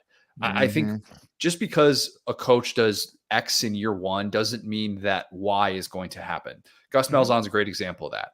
He's a guy that obviously year one, everything goes his way. They go to a national championship coming off the year that they had, obviously in 2012. But having that in year one didn't necessarily guarantee that, all right, this is what Auburn is going to be capable of year in, year out. And then alternatively, you look at, Nick Saban losing to Louisiana Monroe, Kirby Smart losing to Vandy year one. Like these things kind of happen, and it can be a bit all over the place. And so I have tried to withhold judgment and more look at the talent acquisition. And that to me is more important with Mario Cristobal moving forward. Now, I liked his assistant hires a lot. They've looked really bad this year. That I can't ignore that. Josh Gaddis has not been able to figure things out with Tyler Van Dyke, which is really frustrating because he came back as one of the better quarterbacks in college football. And the way that it's worked out with Kevin Steele, a man that Auburn fans know very well, you hate to see the way that the defense has really not shown up like you would think Miami would. But to me, it's all about talent acquisition at this point. And at least Miami is finally taking that step to acknowledge, we need to spend this kind of money to be a prominent program because you don't have I-4 roped off the way that you used to in that state. And that's a big deal and why it's changed for them. And right now they're in mortal combat recruiting with Florida. It's down to hand-to-hand combat. They're down to bayonets and nunchucks. I mean, it's crazy down there right now. And Connor, and you talk going over there. I watched Mike Norvell these 4 years. He was at Memphis, and he had Marcus Woodson there on that staff, who's on the staff with him in Tallahassee. Went to Auburn for a couple of years. Kenny Dillingham, the guy I think he's a great play caller. And they talk about lack of facilities and money when compared to these SEC powers. Florida State doesn't have it either, but they've got the state of Florida right there in their backyard. And you start, blowing on those coals and getting that FSU bonfire going. And man, you think about the tradition. The Seminole brand is powerful, isn't it, Connor? You live in Florida, but I think it's a great brand. Yeah, it is. I do think, though, that in terms of what success was for Florida, Miami, and Florida State 15 to 20 years ago, I think is a different ballgame with how national recruiting has become and how many more programs are willing to spend to go into Florida, to go into Texas, to go into California. And that's what's kind of changed that state and why those programs have not had the higher floors that they've had in years past. And I think that does kind of hold me back from saying, Florida State is about to go on this unbelievable run and they're going to be a national championship contender year in, year out. That still might eventually happen. And Florida State fans should be feeling very good about the direction of this program. But I do think we need to kind of dial it back a little bit as we talk about those three programs specifically and all the competition they have for their own in-state talent. And it's going to be great. Not going down on a knee against LSU and us driving 99 yards and being a 2-point conversion away from him losing that game. If you saw that close up of him on the Superdome floor, it looked like somebody shot his dog in front of him. It would have been a totally different story had that game turned out differently. Yeah, it has. Connor, listen, man, I know you got a big day ahead of you the day before Thanksgiving, but really appreciate, again, you taking time to be on here with us. Love your insight and your takes. So do us a couple of things. Have a happy Thanksgiving. God bless you. The Irish blessing be upon you. And let's talk about how people can follow you and all the great work that you do. And we look forward to your next visit and look forward always to your insight. Yeah, appreciate the kind words. SaturdayDownSouth.com. We have a lot of great content right now. Coaching searches. We've got transfer portal news that's about to go down. It's rivalry week. We've got, SEC basketball is in full swing. We've got just wall-to-wall coverage of college sports right now on SaturdayDownSouth.com. As I always say, the one-stop shop for any college sports fan. So appreciate the kind words and hope you guys have an awesome holiday as well. Hey, thank you so much, man. Love it. Love having Connor on here. And, like what Connor was just saying, about what's going on at Miami. And Jimmy, I heard you agreeing. I mean, we are hypercritical, myopically focused on first-year coaches. And you think about it. Nick Saban loses to La Monroe. Yeah. Remember Nick Saban's first year, Frank, in 2000 I at was at that LSU, game. lost to UAB. Yeah, you know, I was there. And you remember some of the reaction from some LSU people south of I-10 in the Marsh after the Florida State loss. He's never going to make it. Anybody can throw something out on social media and it's going to stick. But I do think Dade, Broward, Palm Beach counties, typically about 100 Division I players come out of those three counties. If you can't win, position. yeah, and that's what Howard Snellenberger, Captain Kangaroo's double, did when he went to Miami. He said, I'm going to recruit all these kids from places like Liberty City, and then you go to the muck, Lake Okeechobee, man, Clewiston, and Pahokee and Immokalee.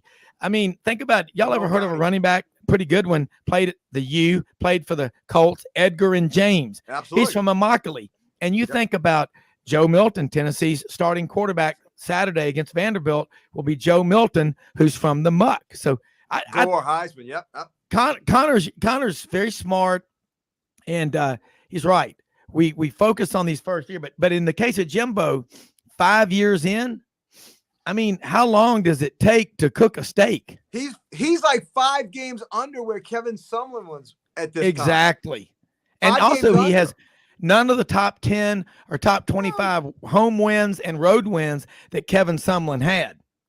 So I want to send him on his way this Saturday. I want to send him to the do you want him to be on his way? I think if you're a rival of A&M, Jimmy just said, Look, if I stayed in Texas A&M with that talent, eventually I could coach some winners. Yeah. Honestly, he is a good recruiter. You got to give him that. We got less than a minute before the break. Jimmy, if you're A&M, could you imagine Ross Bajork, or as you call him, Ross Bajoke, giving a contract extension to Jimbo if they beat LSU Saturday? It could happen. If that happens, I don't know where we are in this college football world. Yeah, that's the world we're in. We're in depression waiting to happen.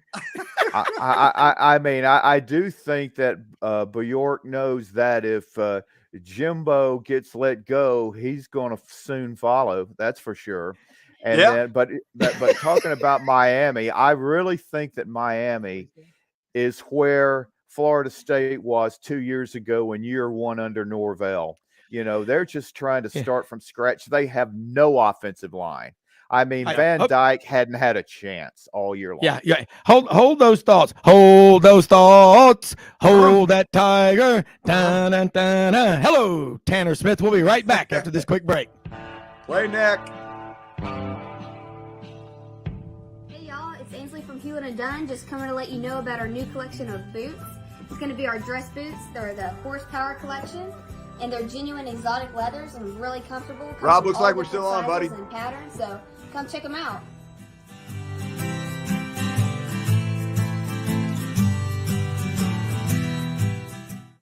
Red River Ford and Toyota, located in Wynne, Arkansas. If you're in the market for a new or used car, truck, or SUV, call, go online, or drop by and see them. Located 45 minutes from Memphis, go off the 4 City exit on I-40 and go north about 15 minutes on Highway 1. Easy to work with and still believe in customer service. If you live out of town, they will deliver your vehicle to you. RedRiverFordToyota.com. Just see what they can do.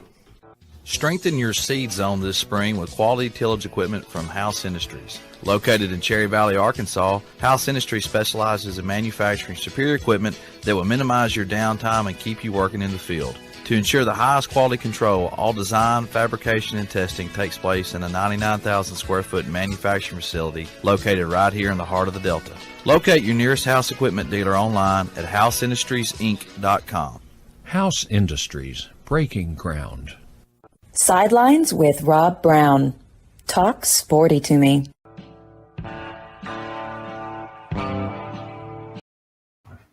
All right, we're looking for the fireman, Gordon Ford, but my IT director over here, Mildred, Well, pal.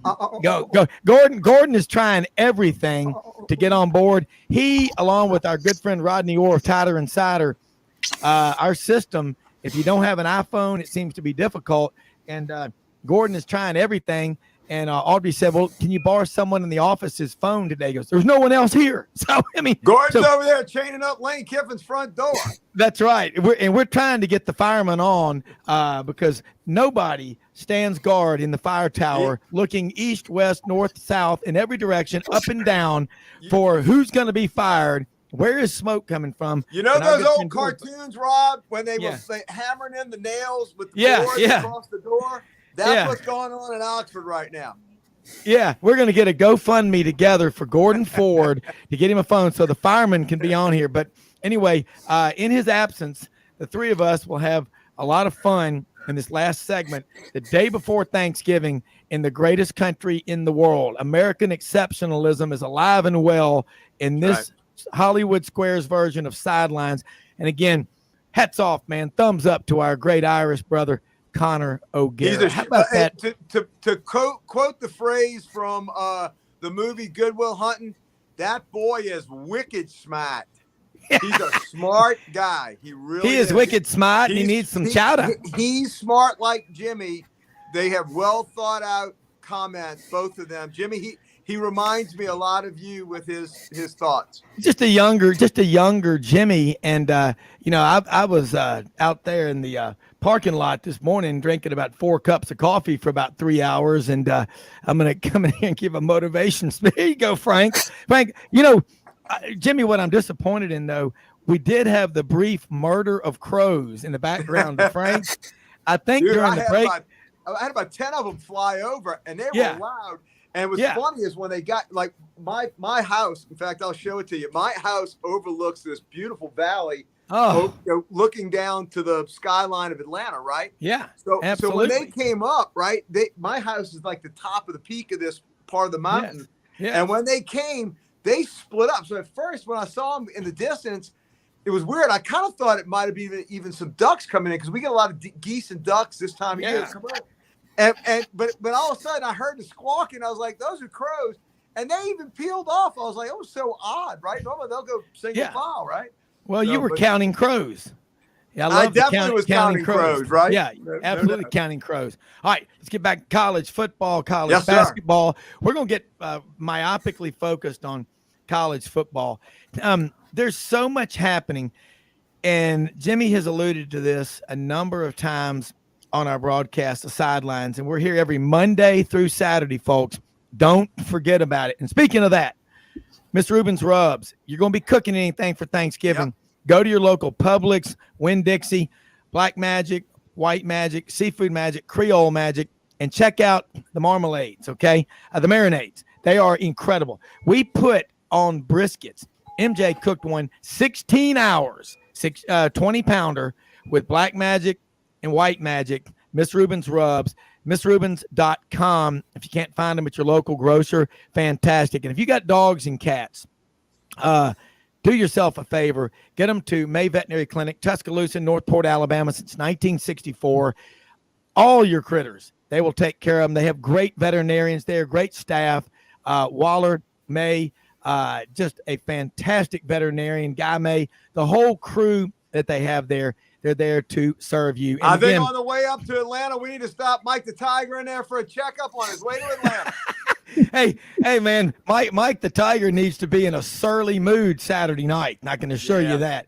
And let me tell you something. Texas A&M and LSU is a rivalry that goes back all the way to the 40s and the 50s. Yeah, it was our natural rivalry. That and Ole Miss before the disdain for Alabama, say all the inferiority complex that we had at Bear Bryant. I'll admit it. But the Texas A&M rivalry goes back a long way. In fact, remember when we had Dan Bornay on several weeks back? He was talking about as a young man going to the games and watching Texas A&M. In fact, his very first game, working as a media member was Texas A&M in the 60s. And then we had the renewal of that rivalry in 86, the Harvey Williams game. So, and then let's look at it this way. When A&M came into the conference, we went 7 years without them beating us. And there were a couple of years we did not have the better team, and we still beat them. And look what happened last year. We shouldn't have been in that game in Tiger Stadium, and we beat them at the end. So, no, let me tell you, A&M always gets our attention. If you want to know how much disdain LSU has for A&M, look at the beatdown that my boy Joe Burrow put on them in 2019 on our way to the national championship after that 7 overtime game, which never should have went to overtime. Yeah. That was a lousy call. We should have beat them in regulation. Make no mistake about it. We're going to go in there with every intention of blowing A&M out of there. The eyes will be on the prize. Nobody's looking ahead to Atlanta. We can do that as fans, but I'll guarantee you the football complex, the Charlie McClendon football complex over there on River Road, they're not looking ahead. Well, if you talk to people that live in Lake Charles, New Iberia, Lafayette, you get out west in Louisiana on I-10 toward the Texas line, like Tanner Smith and Blake Kleinpeter, 2 of our members of the Cherry Farm. They'll tell you, they feel like they're Texans almost. I mean, they're Louisianans, okay? Give them credit for they're in Louisiana, but they're Astros fans. Lake Charles and Shreveport up in the Northwest, they're big Cowboy fans.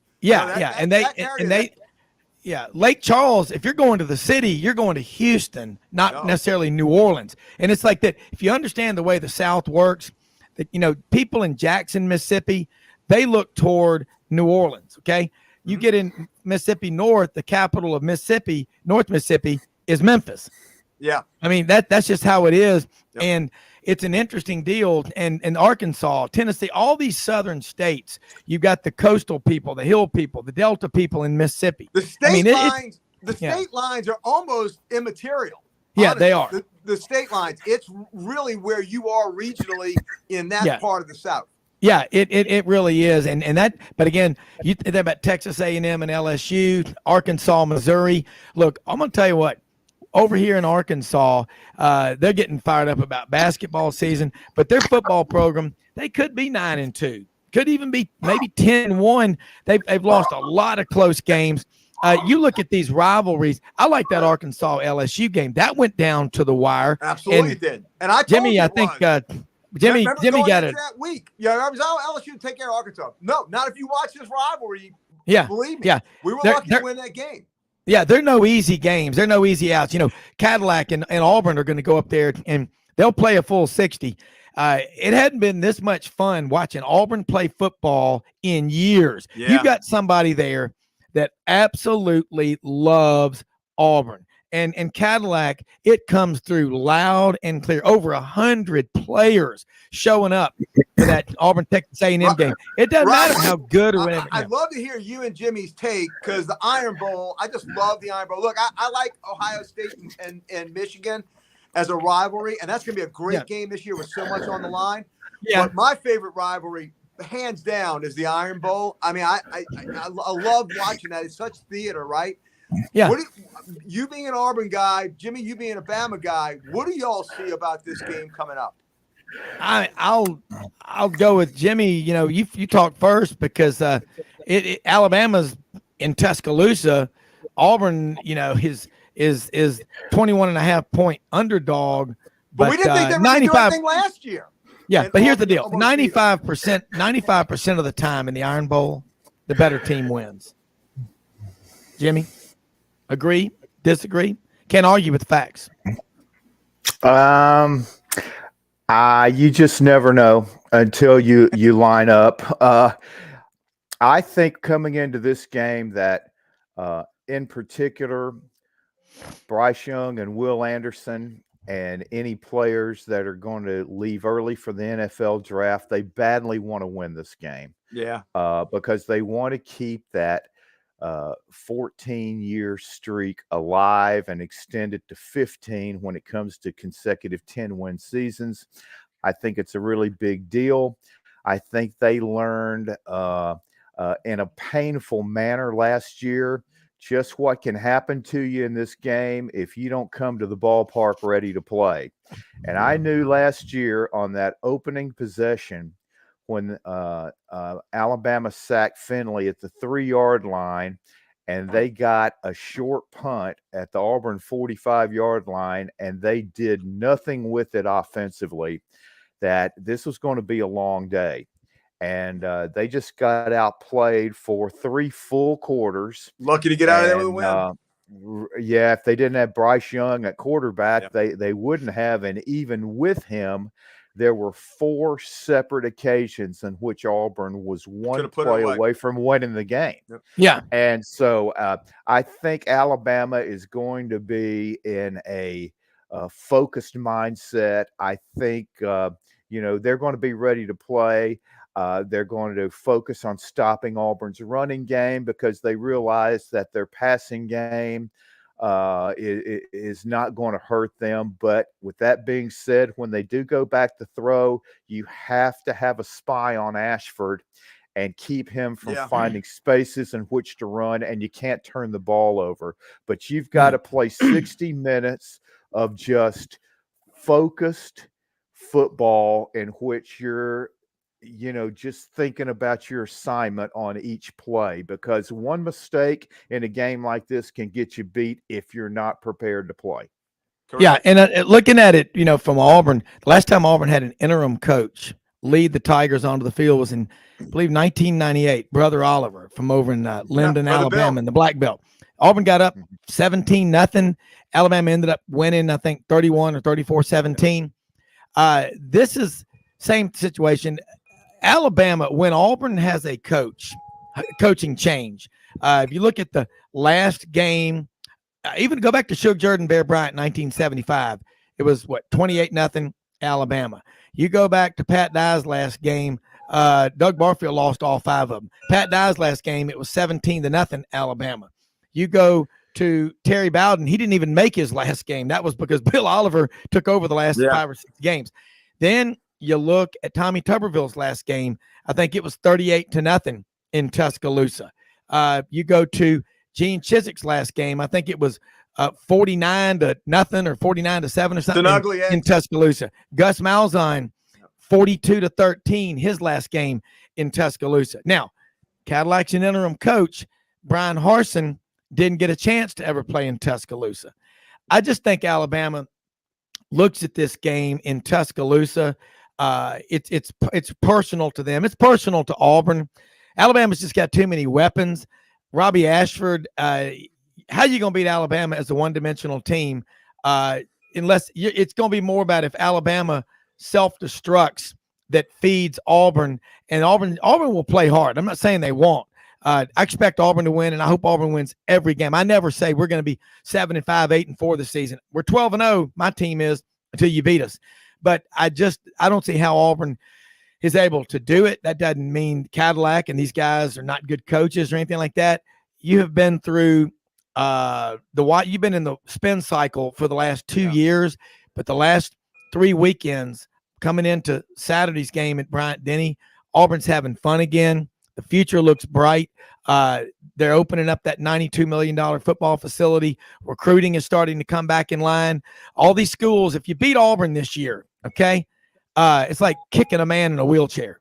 All right, put an asterisk by that. I don't know what it really means. You ain't going to catch Auburn like this very often.